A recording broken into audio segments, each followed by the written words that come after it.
Umasa ang ilang senador sa naging pahayag ni resigned PNP Chief Director General Alan Purisima ukol sa madugong engkwentro sa Maguindanao. Nagbabalik si Jade Miguel. Hindi naging kontento ang ilang senador sa naging pahayag ng dating hepe ng PNP na si Alan Purisima na hindi siya nagbigay ng utos kaugnay sa operasyon ng PNP SAF sa Mamasapano, Maguindanao noong ika-25 ng Enero.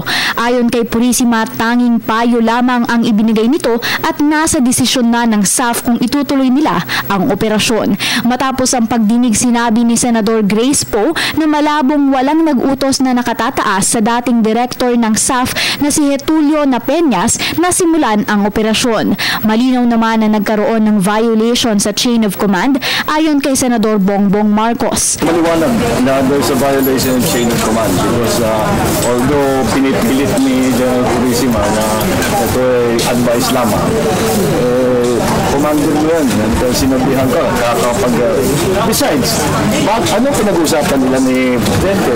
Were they talking about an unrelated matter or tungkol nga dito sa mission na ito? Isa rin pinagtatakaan niya ni Marcos ang pagkakabilang ng isang suspendidong opisyal na si Purisima sa kanilang chain of command. Samantala, sinabi ni AFP Chief of Staff General Pio Katapang na totoong humingi ng tulong ang PNP SAF, ngunit ang nasabing tulong ay para lamang i-extricate ang mga katawan ng nasawing SAF at hindi ang makipagbakbakan sa MILF.